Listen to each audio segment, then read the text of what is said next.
Hello, എനിക്കിത് ഇഷ്ടപ്പെട്ടൊരു video ആണ് ഇന്ന് ഞാൻ ഇടുന്നത്. എന്നത്തെയും പോലെയല്ല നമ്മളിന്ന് ഈ വീഡിയോ ചെയ്യുന്നതെന്ന് വെച്ചാൽ തിരുവനന്തപുരം മെഡിക്കൽ കോളേജിൽ എത്തുന്ന രോഗികൾക്കും കൂട്ടിരിപ്പുകാർക്കുമാണ് ഈ പൊതിച്ചോറ് നമ്മൾ കെട്ടുന്നത്. അതായത് സൗജന്യ ഉച്ചഭക്ഷണം 2017 ജനുവരി 1 മുതൽ അന്നേ ദിവസം വരെയാണ് നൽകി വരുന്നത്. അപ്പം ഇത് ഇന്ന് ശേഖരിക്കുന്ന വെള്ളിയാഴ്ചയാണ് 5000 ഭക്ഷണപ്പൊതികൾ ശേഖരിച്ചാണ് നമ്മളിത് കൊണ്ട് കൊടുക്കുന്നത്. അപ്പം നമ്മളിത് പ്ലാസ്റ്റിക് കവറിലോ അങ്ങനെ ഇതൊന്നും ഇതാക്കരുത്, വാഴയിലയിൽ വാട്ടി നമ്മളാണ് കൊടുക്കുന്നത്. അപ്പം അതിനായിട്ട് നമ്മൾ ചോറ്, തോരൻ, മെഴുക്ക് പുരട്ടി ഒക്കെ ഉണ്ട്. അപ്പം ചോറൊക്കെ പൊതിയാനായിട്ട് നോക്കിയപ്പം ഇത് പേപ്പറില്ല, പത്രം, നമ്മളെ വീട്ടിൽ പത്രം വരുത്താറില്ല. അപ്പം നമ്മൾ അതൊക്കെ ശേഖരിച്ചിട്ട് വേണം നമ്മൾ എടുക്കാനായിട്ട്. അപ്പം നമ്മൾ ഇതിനായിട്ട് നമ്മൾ ചോറ്, പിന്നെ നമ്മൾ ചമ്മന്തി വെക്കുന്നുണ്ട്. ചമ്മന്തി എന്ന് വെച്ചാൽ ഈ കൊഞ്ചുപൊടി ചമ്മന്തിയാണ്. നമ്മൾ ഇതിൻ്റെ അകത്ത് വേറെ നമ്മൾ മീൻകറി അങ്ങനെയൊന്നും വെക്കുന്നില്ല. മീൻകറിയൊക്കെ വെക്കുമ്പോഴത്തേക്കും സ്മെല്ലും കാര്യങ്ങളൊക്കെ ആകുമ്പോഴത്തേക്കും പാടായിരിക്കും. അപ്പം ഇത് തോരൻ കണക്കാണ് വെക്കുന്നത്. അതായത് നമ്മുടെ അമരയ്ക്കൊക്കെ ഇട്ടൊരു തോരനായിട്ടാണ് ഉണ്ടാക്കുന്നത്.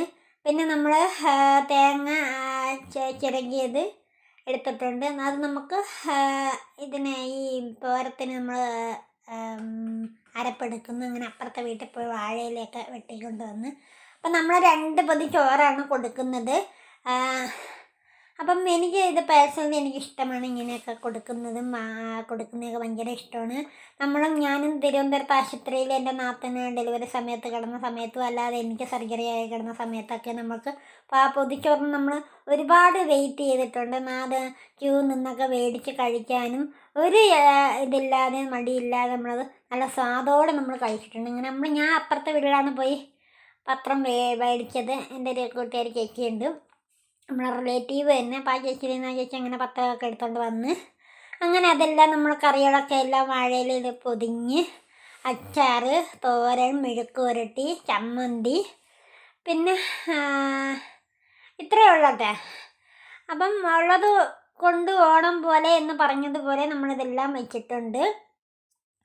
അപ്പം ഈ പൊതിച്ചോറ് ഞങ്ങൾ അന്ന് പോയ സമയത്തും ഞങ്ങൾക്കും നല്ല അടിപൊളി കറികളും കാര്യങ്ങളും. അത് ഈ പ്ലാസ്റ്റിക് കവറിൻ്റെ അകത്ത് ഒന്നുമല്ല, എല്ലാം അവർ വാട്ടിയെടുത്ത് അമ്മമാരായാലും ചേട്ടന്മാരായാലും രാവിലെ അവിടെ കൊണ്ടുവന്ന് ശരിക്ക് എനിക്ക് തോന്നുന്നു ഈ ചോറ് മേടിക്കാനായിട്ട് ഒരുപാട് ജനങ്ങൾ കാത്തിരിപ്പുണ്ടായിരുന്നു. അങ്ങനെ നമ്മൾ ചോറൊക്കെ നല്ലതുപോലെ പൊതിഞ്ഞ് നല്ലതുപോലെ കെട്ടി റബ്ബർ ബാൻഡ് ഇട്ടിട്ടുണ്ട്. അപ്പം നിങ്ങൾ ചോദിക്കും റബ്ബർ ബാൻഡ് പ്ലാസ്റ്റിക് അല്ലേ എന്ന് വെച്ചാൽ ഇത് പൊട്ടാതിരിക്കാൻ നമ്മൾ 2 ഇല ഇട്ടാണ് നമ്മൾ കെട്ടുന്നത്. അതായത് ഒരു ഇല ആകുമ്പോഴത്തേക്കും ഇല നമ്മൾ കീറാനും പൊട്ടാനും ചാൻസ് ഉണ്ട്. നമ്മൾ ഈ അടച്ചിട്ട് പൊതിഞ്ഞങ്ങ് വിയർപ്പ് മുട്ടി അത് പൊട്ടാൻ ചാൻസ് ഉണ്ട്. അതുകൊണ്ടാണ് നമ്മൾ 2 ഇല, അതാണ് ഞങ്ങൾക്ക് ബാട്ടി ഇല കാണിച്ചത്. അങ്ങനെ ഓൾമോസ്റ്റ് അവർ വന്നു. അങ്ങനെ ഞാനൊരു കവറിൻ്റെ അകത്തും, അതും പ്ലാസ്റ്റിക് കവറല്ല, നോർമൽ കവർ. വീഡിയോ ഇഷ്ടപ്പെട്ടാൽ ലൈക്ക് ചെയ്യുക, ഷെയർ ചെയ്യുക.